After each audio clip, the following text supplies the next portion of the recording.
नमस्कार, मैं हूं आपके साथ में श्वेता गर्ग और आप देख रहे हैं 4TV न्यूज। अब वक्त तो चला है दिल्ली एनसीआर की खबरों का। दिग्गज अभिनेता मनोज कुमार का 87 साल की उम्र में मुंबई में निधन हो गया है, जब कल सुबह पवन हंस शमशान घाट जुहू में उनका अंतिम संस्कार किया जाएगा और उसके निधन पर राष्ट्रपति द्रौपदी मुर्मू, पीएम मोदी समेत इंडस्ट्री के कई बड़े सितारों ने शोक व्यक्त किया है। राष्ट्रपति द्रौपदी मुर्मू ने एक्स पर एक पोस्ट में अपनी संवेदना व्यक्त की है। उन्होंने लिखा कि महान अभिनेता और फिल्म निर्माता मनोज कुमार जी के निधन से दुखी हूं और उन्होंने भारतीय सिनेमा पर एक अमिट छाप छोड़ी है। अपने लंबे और प्रतिष्ठित करियर के दौरान उन्होंने उनकी देशभक्ति फिल्मों के लिए जाना जाता था, वहीं जिसने भारत के योगदान और मूल्यों पर गर्व की भावना को बढ़ा दिया था। वहीं पर राष्ट्रीय नायकों, किसानों और सैनिकों के प्रतिष्ठित चरित्रों के उन्होंने जीवंत किया है, जो हमारी सामूहिक स्मृति में अंकित रहेंगे। उनका सिनेमा राष्ट्रीय गौरव को जगाएगा और आने वाली पीढ़ियों को प्रेरित करेगा। मैं उनके परिवार और प्रशंसकों के प्रति अपनी हार्दिक संवेदना व्यक्त करती हूँ।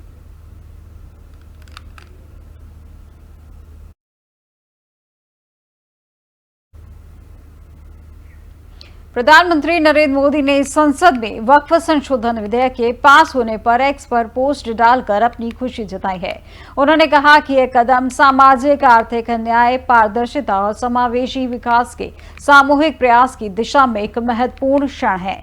प्रधानमंत्री ने कहा कि यह विशेष रूप से उन लोगों के लिए मददगार होगा जो लंबे समय से हाशिए पर हैं, जिन्हें आवाज उठाने और अवसर देने से वंचित रखा गया है।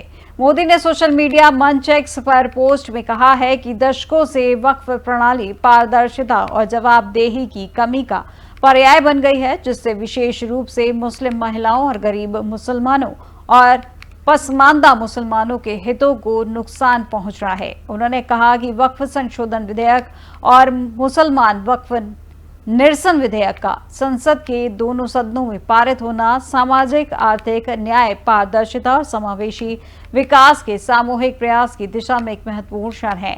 आगे उन्होंने कहा कि संसद में पारित कानून पारदर्शिता को बढ़ावा देंगे और लोगों के अधिकारों की रक्षा भी करेंगे।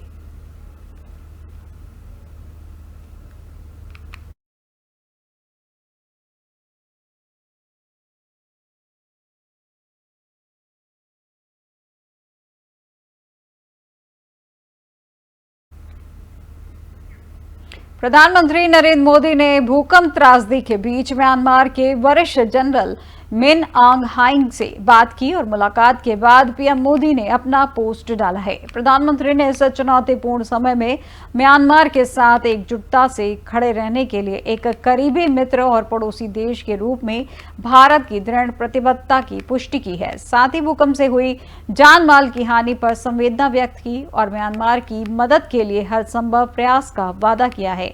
इसके साथ ही उन्होंने कहा कि म्यांमार के साथ अन्य क्षेत्रों पर भी चर्चा हुई है। बता दें कि आपदा से निपटने के लिए भारत सरकार ने प्रभावित क्षेत्रों में तत्काल राहत और सहायता प्रदान करने के लिए ऑपरेशन ब्रह्मा की शुरुआत की है।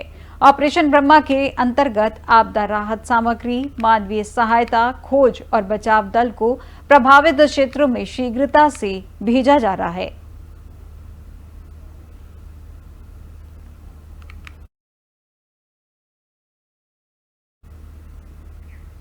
दिल्ली के पूर्व मुख्यमंत्री अरविंद केजरीवाल ने एक पोस्ट में दावा किया है कि उनकी सरकार ने प्राइवेट स्कूलों को 10 साल तक फीस नहीं बढ़ाने दी। उन्होंने कहा कि हमने शिक्षा माफियाओं को खत्म किया था, लेकिन नई सरकार में 1 महीने में ही शिक्षा माफिया वापस आ गए हैं। और इस पोस्ट से स्पष्ट है कि केजरीवाल ने नई सरकार पर शिक्षा माफियाओं को बढ़ावा देने का आरोप लगाया है।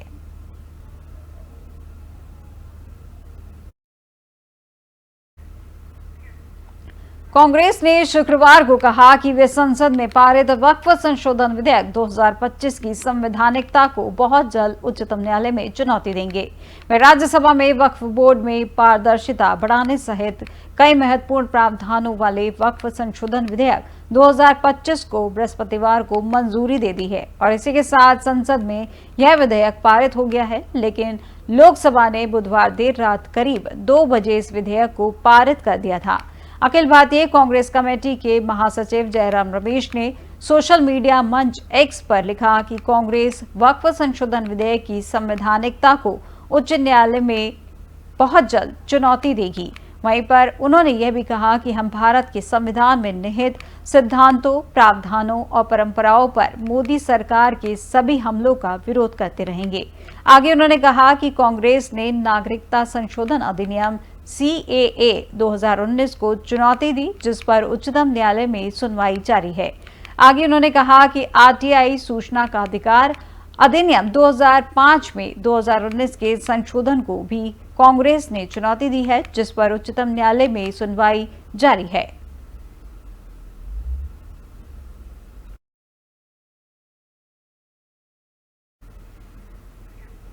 वक्फ बिल को लेकर बयानबाजी का दौर लगातार जारी है और इसी कड़ी में राज्यसभा में विपक्ष के नेता मल्लिकार्जुन खड़गे ने कहा कि वक्फ संशोधन विधेयक के बारे में देश में ऐसा माहौल बना है कि ये माइनॉरिटीज को तंग करने के लिए ये बिल लाया गया है। लोकसभा में देर रात ये बिल पास हुआ तो इसके पक्ष में 288 और विपक्ष में 232 वोट पड़े हैं। ऐसा क्यों हुआ है? इसका मतलब बिल में बहुत खामियां हैं और इसी से अंदाजा लगाया जा सकता है कि विविध दलों के विरोध के बाद भी मनमानी से ये बिल लाया गया है। ये जिसकी लाठी उसकी भैंस किसी के लिए ठीक नहीं होगा।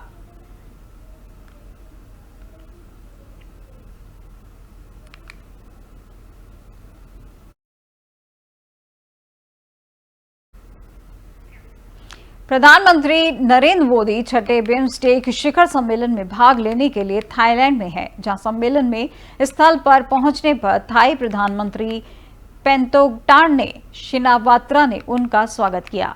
बता दें कि इससे पहले प्रधानमंत्री मोदी ने म्यांमार गणराज्य के वरिष्ठ जनरल आंग हाइंग के साथ द्विपक्षीय बैठक की। वहीं से प्रधानमंत्री ने कहा कि बैंकॉक थाईलैंड में आयोजित शिखर सम्मेलन में साथ ही बिम्स्टेक नेताओं के साथ हम विविध क्षेत्रों में सहयोग बढ़ाने के लिए अपनी प्रतिबद्धता की पुष्टि करते हैं। हमारी कोशिशें लोगों के जीवन में सकारात्मक बदलाव लाएं।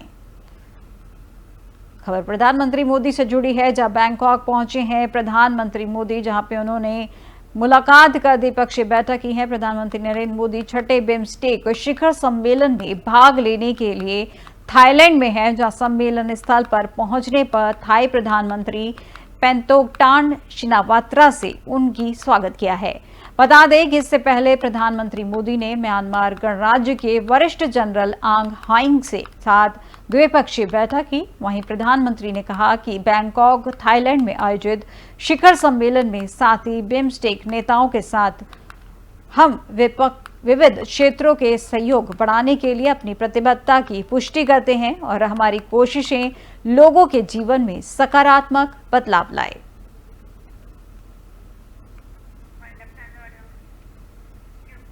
दिल्ली NCR की खबरों में फिलहाल बस इतना ही और देश दुनिया की तमाम जानकारी के लिए देखते रहिए 4TV न्यूज।